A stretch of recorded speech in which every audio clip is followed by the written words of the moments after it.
When you walk the streets of Hattiesburg, when you hear the music, taste the food, or meet the people that call this place home, you can feel it, the heartbeat of our city. I'm Kate Fletcher, and this is the Heart of Hattiesburg podcast, a podcast dedicated to sharing the people, stories, and organizations that keep the hub city thriving. Hey everybody, and welcome to the Heart of Hattiesburg podcast, where we're going to share real stories about Hattiesburg and the people that make this city the place that we know and love. I have Miss Karen Sims here with me today. She is the founder and the executive director of Hope Clinic, which is a nonprofit pregnancy resource here in Hattiesburg. When I was thinking about this podcast and having people on and what really shows the heart and the life of Hattiesburg, the first person I thought of was Miss Karen, because that is all what they're about. They're about supporting lives, supporting pregnant women, supporting their babies. That is their mission. And so I knew that she needed to be on for this episode. Just a little bit about Miss Karen. She holds a Master's of Marriage and Family Counseling degree from Southwestern Baptist Theological Seminary. She has been involved with helping those in unplanned pregnancy for over 20 years. She has experience serving as the executive director for 11 years now here in Hattiesburg, as well as in Meridian, Mississippi. And she's been married to Alan Sims for 25 years, and they have 2 children. And so in this podcast episode, we're going to share the story behind Hope Clinic, how Hope Clinic impacts Hattiesburg, and how you can get involved with their mission. So, a little bit else about Miss Karen. We had the pleasure of meeting when I was an intern at my church through different ministry work and things like that we did with Hope Clinic. And then for my small group communication class, we got to come back and do a project with y'all. And that was the best time ever. I always tell people that y'all were so funny and y'all make such light out of dark situations. And that really impacted me. And so I'm excited that I'm back for another class where we get to do a more formal interview and just get to hear a little more about you. And so I know you've served in this field for over 20 years. Can you tell me a little bit about how you got your start and landed here in Hattiesburg? Well, when I first graduated with my undergrad in social work many years ago, we won't discuss how far along that was, but I started out as a maternity counselor at an adoption agency, and I learned about this ministry that they also supported a pregnancy center, this church, First Baptist Church of Euless in Texas. And I never had heard about pregnancy centers before. And it's actually a ministry that I myself could have used in college. And so I made decisions outside of God's will and found myself in situations where I thought I was pregnant. I needed someone to talk to, and we didn't have that service then. So it really ministered to me, specifically because I had a 13-year-old girl. Her parents were wanting her to place her baby for adoption, but she was considering abortion. And I knew that she would not be able to have an abortion because she had the support of her family, and I did not want that decision, but she needed to be heard and to be listened to and to be educated about abortion. And so I learned about that, and that's kind of how I got started in the beginning, just wanting to passionately be a part of a ministry. Adoption was always my heart. But because I am adopted as well, that's kind of why I got started there. But when I graduated with my master's, I had my first position at a pregnancy center in Texas, and then worked in Jackson, Mississippi, in a pregnancy center there. Helped start the pregnancy center in Meridian, Mississippi. When my husband and I moved there, he's in the ministry, and then we moved here and helped start one here. Yeah, that's awesome. And so Hattiesburg, this is Hattiesburg's one and only pregnancy resource? Yes. That's right. I know there's some in the surrounding areas. Johns County, I know, has, I think, Laurel has one. Laurel has one. But this is the only one here in Hattiesburg. So that's amazing. What do you think makes Hattiesburg unique for this ministry and sets it apart? Well, when I first moved here, my husband's from Hattiesburg, so I knew that they needed one. And so I saw this university and William Carey and PRCC and JCJC, and I knew that we needed one of these organizations here within this area. And the uniqueness to me of Hattiesburg when I first moved here, and God kind of touched my heart on helping to start one, not to be a director. I was kind of burnt out from my other ministry, but I just wanted to see it happen and just be on the board, was that I saw that this community loved it's people, and Yes.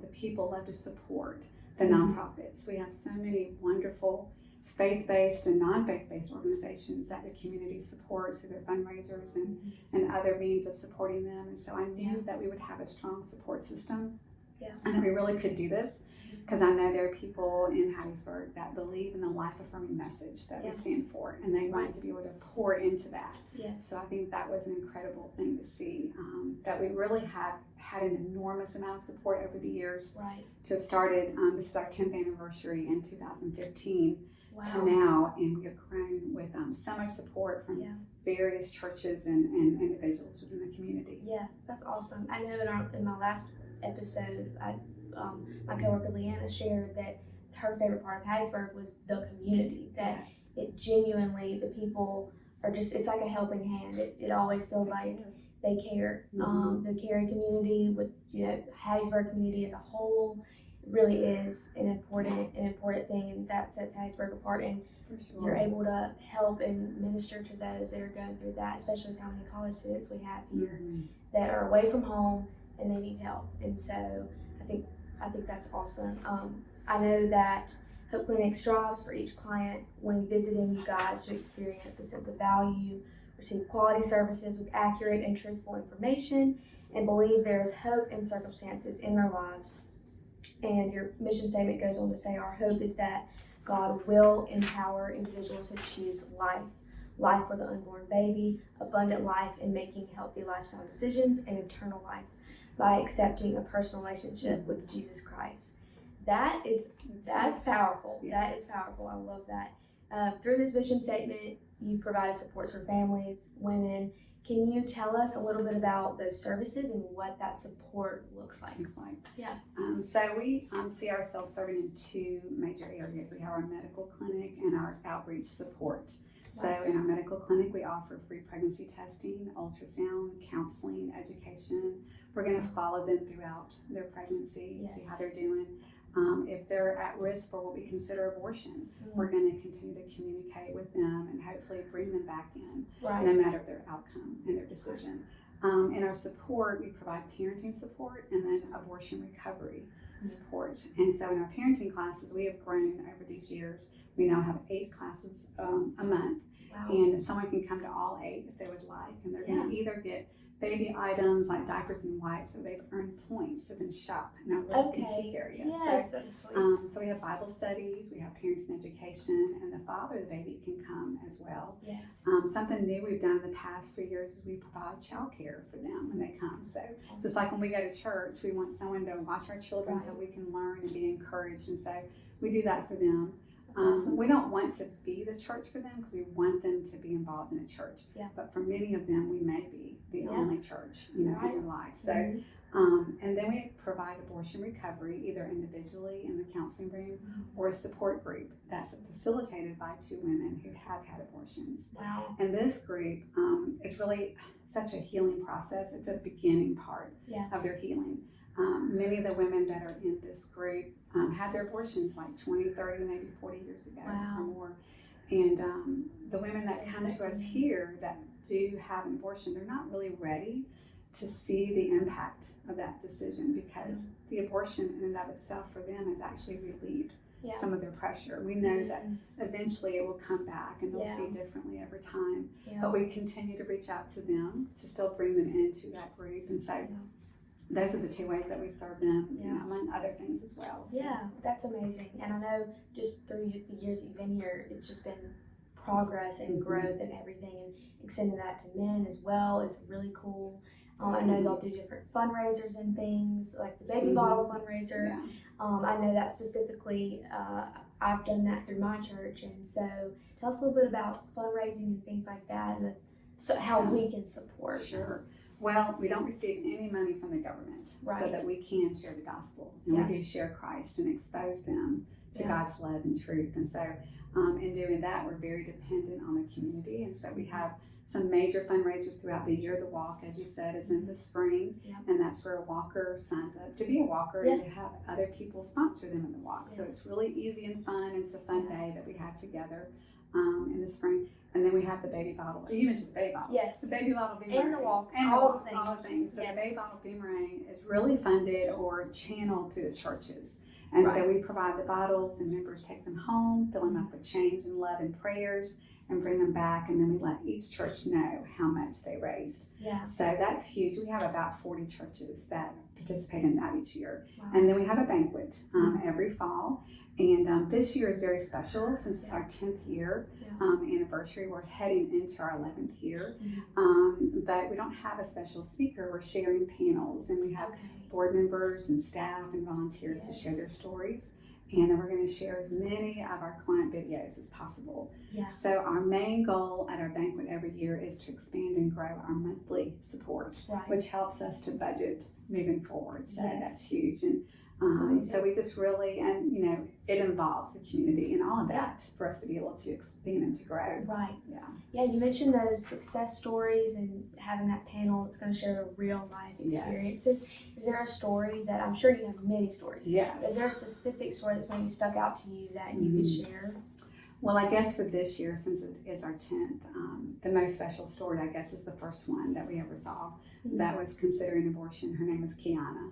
And so she came, and I had permission to use her name, but she came to the clinic with 2 other friends, and they went to a local university, and they all 3 wanted a pregnancy test. And I happened to be the only one there. We were not even open that day. And I couldn't deny, even though policy says don't do it by yourself. I don't do that anymore. But I saw all 3 of them, and she was considering abortion, and the test was positive.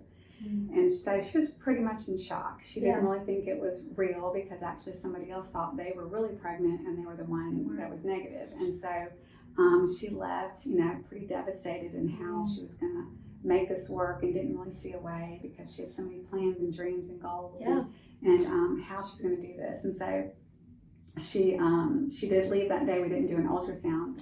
There was nobody else there for me but me, and I can't do the ultrasound. So anyway, so we kept calling her and checking in on her with no response. And then one day, when we weren't supposed to be open, we were being trained, or my sonographer was being trained with our new machine, and she knocked on the door, and she said, I was at home watching TV, and God just told me to come. And I said, well, we weren't supposed to be here today, just like the first time. So she comes in, they do the ultrasound, and they asked her before they did the ultrasound, well, how can we pray for you? And she said, should I or shouldn't I?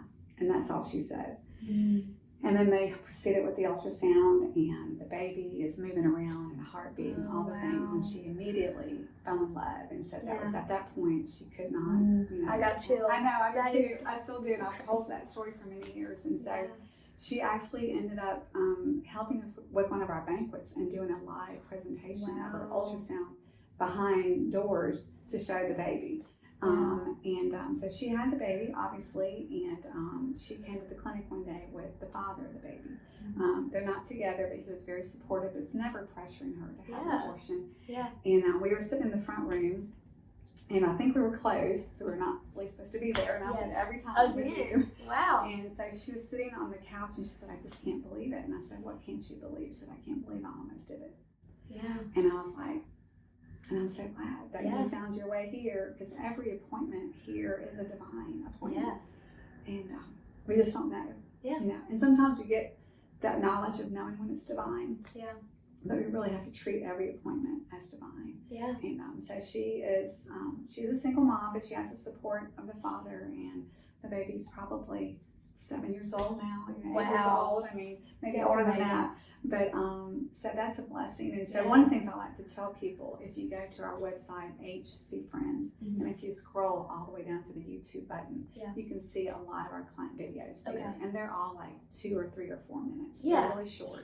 And it just really helps people to understand what we've really done and the impact that we've made. Yes, that is, wow, that is amazing. And to think that there's stories like that every day through here, and something so profound as that. And I mean, really, anybody who walks through the door, like, it's all divine and in God's plan, and all you can do is pray for them and pray that they'll make the right decisions, and that y'all will be that helping hand that they need during that time. That is, wow, that is absolutely wonderful.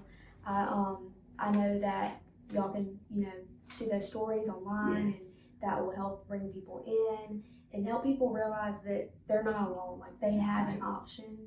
They are not, stuck to this, and giving them that hope.